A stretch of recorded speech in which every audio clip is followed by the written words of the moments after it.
اعوذ باللہ من الشیطان الرجیم بسم اللہ الرحمن الرحیم یا ایہا الناس اعبدوا ربکم الذی خلقکم والذین من قبلکم لعلکم تتقون صدق اللہ العظیم اللہم صلی علی محمد وعلی آل محمد وبارک وسلم رب اشرح لی صدری ویسر لی امری واحلل عقدۃ من لسانی یفقہوا قولی واجعل لی وزیرا من اہلی آمین یا رب العالمین۔ اللہ رب العالمین کی توفیق سے قرآن حکیم کے سمجھنے کا سلسلہ دور ترجمہ قرآن جاری ہے۔ اب ہم سورۃ البقرہ کے تیسرے رکوع کا مطالعہ شروع کر رہے ہیں، جس کا آغاز ہوتا ہے سورہ البقرہ کی آیت نمبر 21 سے۔ پچھلے دو رکوعوں میں متقین، کافرین اور منافقین تین گروہوں کا ذکر آ گیا۔ اب تیسرا رکوع بڑا جامع ہے کہ اس میں قرآن پاک کی بنیادی دعوت ہمارے سامنے آ رہی ہے۔ جیسے کہ ذکر کیا جا چکا کہ 2/3 قرآن تو نازل ہو چکا ہے، نزول کی ترتیب میں مکی صورتیں پہلے ہیں، 2/3 قرآن مکی صورتوں میں گویا کہ نازل ہو چکا نزول کی ترتیب میں۔ اب اللہ تعالیٰ نے اس رکوع میں توحید اور رسالت اور آخرت کا تذکرہ فرمایا ہے۔ جیسے سورۃ الفاتحہ میں تینوں ایمانیات کا ذکر ہمارے سامنے آتا ہے، اس تیسرے رکوع میں البقرہ میں بھی تینوں ایمانیات کا ذکر بھی ہمارے سامنے آتا ہے، اور مکی دور کے بنیادی مضامین یہ تینوں ہی ہیں، توحید ہے، آخرت ہے، رسالت ہے۔ وہ مکی دور میں جو 2/3 قرآن نازل ہو چکا ہے، اس کے مضامین کا ایک حاصل اس تیسرے رکوع میں آ رہا ہے۔ ارشاد ہوا یا ایھا الناس اعبدوا ربکم، اے انسانوں اپنے رب کی عبادت کرو، الذی خلقکم، جس نے تمہیں پیدا فرمایا، والذین من قبلکم لعلکم تتقون، اور ان لوگوں کو بھی جو تم سے پہلے تھے تاکہ تم بچ سکو۔ ایک مراد ہے دنیا میں افراط اور تفریط کے دھکوں سے بچو، ایکسٹریمز پر نہ چلے جاؤ، اعتدال پر رہو، اور آخرت میں تم بچ سکو مراد اللہ کے عذاب سے۔ یہ خطاب ساری انسانیت سے ہے۔ البقرہ کی آیت نمبر 21 یا ایھا الناس، ان الفاظ میں بھی خطاب قرآن کریم میں آتا ہے، معاف کیجیے گا۔ اور جب یہ قرآن کریم کا انداز ہوتا ہے تو یہ قرآن کی یونیورسل دعوت ہے، عالمگیر دعوت ہے۔ پھر جو لوگ اس دعوت ایمان کو قبول کرتے ہیں وہ کیا بن جاتے ہیں؟ ایمان والے۔ پھر مخاطبت کا انداز کیا ہوتا ہے؟ پھر ایڈریس کا انداز کیا ہوتا ہے؟ یا ایھا الذین آمنو، یہاں ہے یا ایھا الناس سارے انسانوں سے، اور جو دعوت قبول کر لیں گے وہ صاحب ایمان ہو جائیں گے۔ پھر خطاب کا انداز ہوگا یا ایھا الذین آمنو کے الفاظ میں۔ پہلی بات۔ دوسری بات فرمایا اعبدوا ربکم، اپنے رب کی عبادت کرو۔ اسی کا اقرار البقرہ میں معاف کیجیے گا، اسی کا اقرار سورۃ الفاتحہ میں ہم نے کیا، ایاک نعبد، اور یہی پیغمبروں کی بنیادی دعوت۔ ہاں، سورہ اعراف پڑھیں گے، مکی صورت ہے، پیغمبروں کا ذکر آئے گا، 6 رسولوں کی دعوت کا ذکر آئے گا، مگر اس مکی صورت میں سورۃ الاعراف میں ہر پیغمبر نے کہا یا قوم اعبدوا اللہ، اے میری قوم اللہ کی عبادت کرو۔ یہاں رسول اللہ کا ذکر ہو رہا ہے علیہ السلام، آپ کیا فرما رہے ہیں؟ یا ایھا الناس، اے انسانوں۔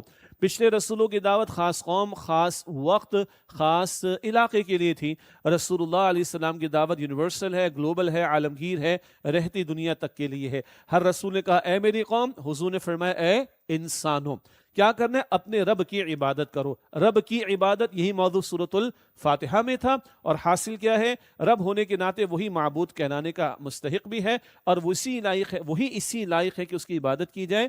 البتہ یہ عبادت 24 گھنٹے ہے۔ ہمارے دین نے ایمانیات بھی سکھائی، عبادات، موڈس آف ورشپ بھی، معاملات اور اخلاقیات بھی سکھائے، لیکن ہمارے دین نے اس سے آگے بڑھ کر گھر کی زندگی، اسی طرح معاشرہ، معیشت، سیاست، عدالت، ریاست اینڈ سو آن، یہ سب کچھ عطا کیا۔ اللہ معبود ہے 24 گھنٹے، اللہ کی عبادت کا تقاضا بھی 24 گھنٹے کا ہے۔ اس موضوع پر ہمارے استاد ڈاکٹر اسرار صاحب رحمۃ اللہ علیہ کے خطابات بھی ہیں، کتابچے بھی ہیں۔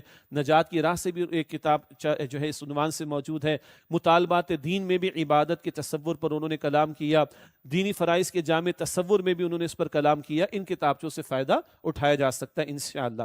یا ایھا الناس اعبدوا ربکم، اے انسانوں اپنے رب کی عبادت کرو، الذی خلقکم، جس نے تمہیں پیدا فرمایا، والذین من قبلکم، اور ان لوگوں کو بھی جو تم سے پہلے تھے، لعلکم تتقون، تاکہ تم بچ سکو۔ دنیا میں اعتدال پر رہو، افراط و تفریط کے دھکوں سے بچو، اور آخرت میں اللہ کے عذاب سے بچ جاؤ۔ اللہ کا تعارف جا بجا مکی صورتوں میں آئے گا، یہاں ہم مختصر ترجمہ کر کے آگے بڑھیں گے انشاءاللہ۔ مکی صورتوں میں اللہ کی توحید کے دلائل، توحید کی نشانیاں جا بجا ہمارے سامنے آتی ہیں۔ کیسا ہے وہ رب؟ الذی جعل لکم الارض فراشا، وہ اللہ کے جس نے تمہارے لیے زمین کو فرش بنایا، والسماء بناء، اور آسمان کو چھت بنایا۔ زمین آسمان پر غور و فکر کی دعوت بار بار قرآن پاک ہمیں دیتا ہے۔ وَأَنزَلَ مِنَ السَّمَاءِ مَاءً، اور آسمان سے پانی نازل فرمایا. بارش کا تصور، واٹر سائیکل کا تصور بہت بڑی اللہ کی قدرت کی نشانی. فَأَخْرَجَ بِهِ مِنَ الثَّمَرَاتِ رِزْقًا لَكُمْ، پھر اس پانی کے ذریعے تمہارے کھانے کے لیے کچھ پھل نکالے. کچھ سے مراد بہت کچھ. اللہ اکبر. فَبِأَيِّ آلَاءِ رَبِّكُمَا تُكَذِّبَانِ، یہ پھلوں کا پیدا ہونا، یہ فصلوں کا پیدا ہونا، یہ پودوں کا، سبحان اللہ، یہ پورا عمل اللہ کی قدرت کی بہت بڑی نشانی. فَلَا تَجْعَلُوا لِلَّهِ أَنْدَادًا، تو کسی کو اللہ کے مد مقابل نہ ٹھہراؤ. وَأَنْتُمْ تَعْلَمُونَ، جبکہ تم یہ بات جانتے بھی ہو. خالق اللہ ہے، رازق اللہ ہے، محافظ اللہ ہے.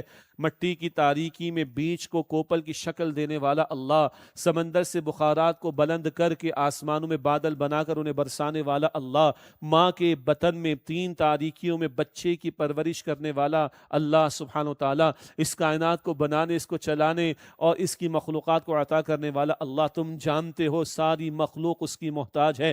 مخلوق محتاج ہے، محتاج کو خالق کے برابر قرار نہ دو.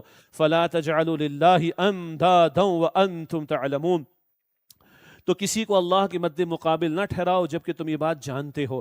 اب رسالت کے ذیل میں رسول اکرم علیہ السلام پر نازل ہونے والے قرآن کے تعلق سے ایک بہت عظیم چیلنج کا تذکرہ فرمایا. وَإِن كُنتُمْ فِي رَيْبٍ مِّمَّا نَزَّلْنَا عَلَىٰ عَبْدِنَا، اور اگر تم شک میں ہو اس کلام کی سچائی کے بارے میں جو ہم نے اپنے خاص بندے صلی اللہ علیہ وسلم پر نازل کیا.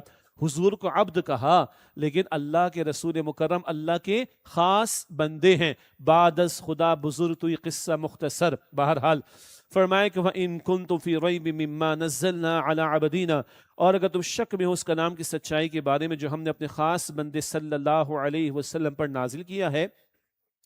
فَأْتُوا بِسُورَةٍ مِّن مِّثْلِهِ، تو اس طرح کی ایک صورت لے آؤ. وَادْعُوا شُهَدَاءَكُم مِّن دُونِ اللَّهِ، اور اللہ کے سوا اپنے مددگاروں کو بھی بلا لو. إِن كُنتُمْ صَادِقِينَ، اگر تم سچے ہو. یہ قرآن پاک کا چیلنج آ گیا، لیکن یہ مدنی صورت ہے. البقرہ کی آیت نمبر 23 اور 24 کا بھی ہم مطالعہ کر رہے ہیں.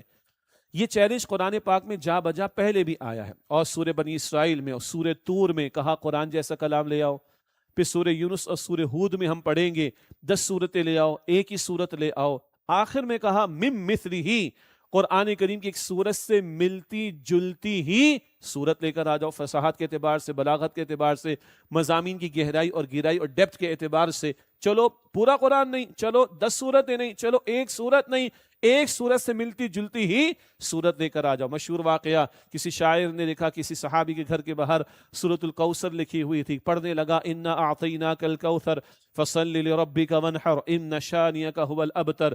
صورت ہو گئی مکمل، کام اس کا ہو گیا تمام، جھک گیا وہ قرآن کی عظمت کے سامنے، کہنے لگا ما ھذا کلام البشر، ما ھذا کلام البشر، ما ھذا کلام البشر، یہ کسی بندے کا کلام نہیں ہو سکتا. جھک گیا قرآن کی عظمت کے سامنے. ایک صورت سے ملتی جلتی ہی لا کے تو دکھا دو. ان کنتم صادقین، اپنے مددگار بلا لو اللہ کے سوا جو بھی ہیں، اگر تم سچے ہو تو پیش کرو. فَإِن لَمْ تَفْعَلُوا وَلَمْ تَفْعَلُوا، پھر اگر تم ایسا نہ کر سکو اور ہرگز نہ کر سکو گے، فَاتَّقُوا النَّارَ، تو ڈرو آگ سے. اب آخرت کا بیان آ گیا. دیکھیں کتنا پیارا انداز. توحید سے داخل ہوں ہم رسالت کے بیان میں، اور رسالت کے تعلق سے داخل ہو گئے اب آخرت کے بیان میں. سبحان اللہ. فَاتَّقُوا النَّارَ، ڈرو آگ سے. الَّتِي وَقُودُهَا النَّاسُ وَالْحِجَارَةُ، جس کا ایندھن آدمی اور پتھر ہیں. جہنمیوں کا ذکر ہے، اللہ ہمیں جہنم سے محفوظ رکھے. اور پتھر، ایک یہ کہ جو پتھر کا کوئلہ بنتا ہے اس کے جلنے کی شدت بھی زیادہ شدید ہوتی ہے، اور ایک یہ کہ بتوں کو بھی ڈالا جائے گا مشرکین کی ذلت کے لیے، رسوائی کے لیے. اللہم اجرنا من النار، اے اللہ ہمیں آگ کے عذاب سے محفوظ فرما. اللہ کے رسول کی سنت، جہنم کا ذکر آتا حضور جہنم سے بچنے کی دعا کرتے صلی اللہ علیہ وسلم. جنت کا ذکر آتا حضور علیہ السلام جنت کے حصول کی اللہ سے دعا کرتے. فرمایا کہ فاتقوا النار التي وقودها الناس والحجارة، تو ڈرو اس آگ سے جس کا ایندھن آدمی اور پتھر ہیں. اعدت للکافرین، جو کافروں کے لیے تیار کی گئی ہے. وآخر دعوانا ان الحمد للہ رب العالمین، والسلام علیکم ورحمۃ اللہ وبرکاتہ.